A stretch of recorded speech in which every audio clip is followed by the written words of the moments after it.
You know that notification. The one that hits your phone around 6 p.m. 40% off your next order. Free delivery. Ends tonight. You tap it. You weren't even hungry, but now you're scrolling. 20 minutes later, you've spent $38 on food you didn't need, didn't plan, and won't remember by tomorrow. That notification wasn't a deal. It was a trigger, and it's costing you thousands every year without you even noticing.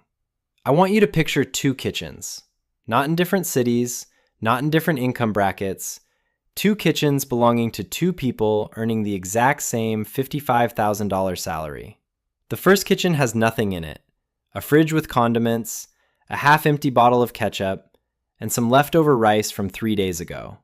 The cabinets are bare, but the counter is covered with plastic bags, styrofoam containers, and stacks of napkins from deliveries. This person spends around $1,800 a month ordering food.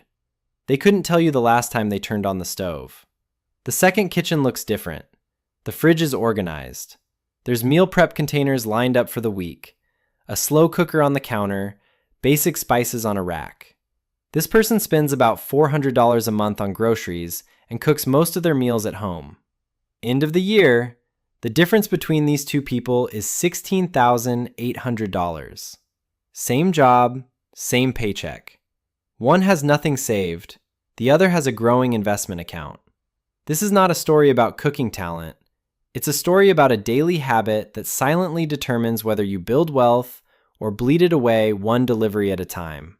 The first person isn't irresponsible in any obvious way.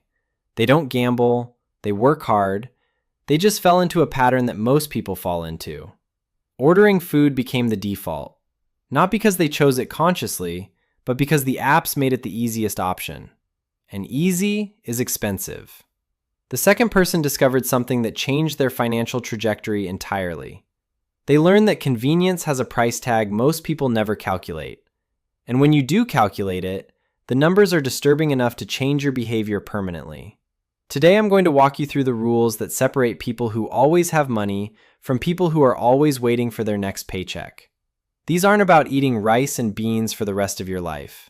They're about understanding that every meal you order through an app has hidden costs you've probably never considered. Let me start with a concept that will change how you think about food spending forever. Every delivery order costs you 3 times. The first cost is obvious. It's the price of the food on the menu. But that number is a lie. It's the smallest part of what you actually pay. The second cost is the stack of fees. The delivery fee, the service fee, the small order fee if your total isn't high enough, the tip, which you should be paying, but which adds another $4 to $8 per order. A meal that costs $15 on the menu ends up costing $28 to $38 by the time it reaches your door. That's a 2x markup you're paying for the privilege of not walking to your own kitchen. But the third cost is the one nobody talks about. It's the opportunity cost. Every dollar you spend on delivery is a dollar that could have been invested. Let me show you what this actually looks like. The average person who relies heavily on delivery apps spends about $300 per month more than someone who cooks at home. That's $3,600 per year. Put that $300 per month into an index fund, averaging 8% annual returns. In 5 years, you'd have roughly $22,000. In 10 years, over $55,000. In 20 years, nearly $180,000. You didn't just order dinner. You ordered dinner instead of a house down payment, instead of your kid's college fund, instead of the freedom to quit a job you hate. When you understand the triple cost, every notification looks different. That 40% off notification isn't saving you money, it's convincing you to spend money you wouldn't have spent otherwise. Discounts on things you don't need aren't savings. They're marketing disguised as generosity. Now let me walk you through the rules. Rule 1. Calculate your real cost per meal. This is the rule that makes everything else click. Sit down and do the math honestly. A home-cooked meal costs between $3 and $5 per serving when you buy groceries intelligently. A delivery order costs between $25 and $40 after fees and tip, for what is often the exact same food, just in a worse container and 45 minutes later. That means every time you choose delivery over cooking, you're paying 5 to 10 times more for the same calories. Do that once a week? Fine. Do that 5 times a week, and you've found the reason your savings account is empty. Pull up your delivery app right now. Check the order history. Add up last month. I'll wait. That number is the mirror nobody wants to look at. Most people who do this exercise for the first time discover they're spending $400, $600, sometimes $800 a month without even realizing it. The spending doesn't feel significant because each individual order seems small. But small repeated costs are the most dangerous kind because they never trigger the alarm that a large purchase would. Rule 2. Separate hunger from emotion. Here's something most people won't admit. Most delivery orders have nothing to do with hunger. They're about boredom, stress, loneliness, reward, exhaustion. You had a hard day, so you deserve something. You're bored on the couch, and scrolling the app fills the void. You're stressed, and food feels like the fastest relief available. The delivery apps know this. They're designed to trigger emotional ordering. The push notifications come at exactly the times when you're most vulnerable. 6 p.m. when you're tired from work, 9 p.m. when you're bored on the couch, Sunday afternoon when you don't feel like doing anything. These aren't random. They're engineered to catch you when your willpower is lowest. Before you order, ask yourself one question. Am I actually hungry, or am I feeling something else? If the answer is something else, the food won't fix it. It'll just add a $35 charge to whatever emotion you were already dealing with. That's an expensive coping mechanism that leaves you exactly where you started, just with a full stomach and an emptier bank account. Rule 3. Create friction for delivery and ease for cooking. Human behavior follows the path of least resistance. If ordering is easier than cooking, you'll order every single time. So flip the equation. Delete the delivery apps from your phone. Not hide them in a folder. Delete them. If you want to order, you'll have to re-download the app, log in, and go through the whole process. That friction alone eliminates most impulse orders. Now, make cooking the easy option. Meal prep on Sunday. Spend 2 hours cooking 5 or 6 meals for the week. Store them in containers in your fridge. When you get home tired on Tuesday night, dinner is 4 minutes in the microwave away. That's faster than any delivery. That's cheaper than any delivery. And honestly, it probably tastes better too, because you seasoned it the way you actually like it. Keep your freezer stocked with backup meals.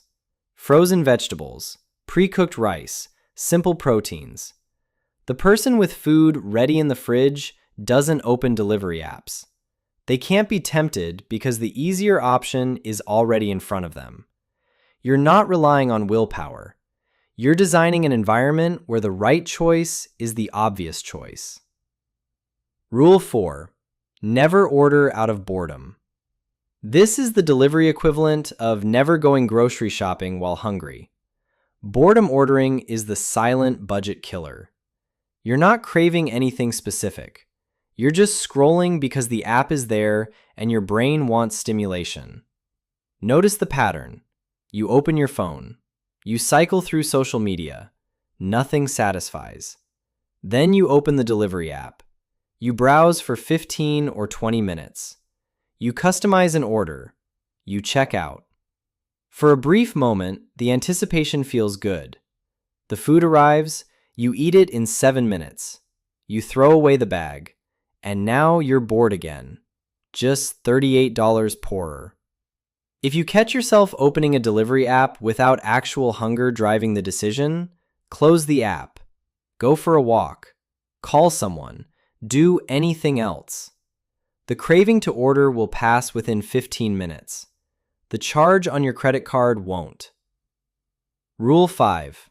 Understand the multiplier effect. A delivery order is never just the entree. It's the appetizer you added because the minimum for free delivery was $25. It's the drink because you were already ordering anyway. It's the dessert because you decided to treat yourself. It's the second order later that night because you already broke your budget, so what's the difference? One order pulls 3. One weak moment cascades into an entire evening of spending. This is the multiplier effect.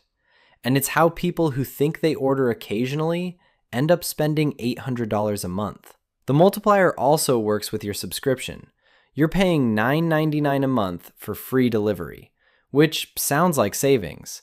But what it actually does is remove the one piece of friction, the delivery fee, that might have stopped you from ordering. Subscription members order more frequently. That's not a bug. That's exactly what the subscription is designed to do. You save $4 on delivery and spend $30 on food you wouldn't have ordered without the pass. Rule 6. Set a ceiling, not a floor.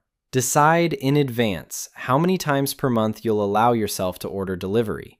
Maybe it's 4 times a month. Maybe it's twice. Pick a number that feels reasonable and treat it as a hard ceiling. Not a target to hit, not a minimum to reach, a maximum you won't exceed. Track it. When you've used your 4 orders for the month, you're done. No exceptions. No, I'll make up for it next month.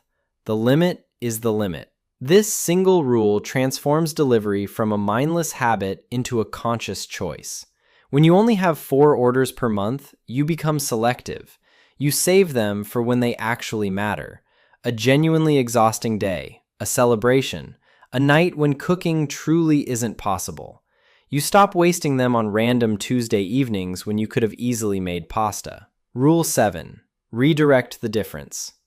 This is where the magic happens. Saving money only matters if the saved money goes somewhere intentional.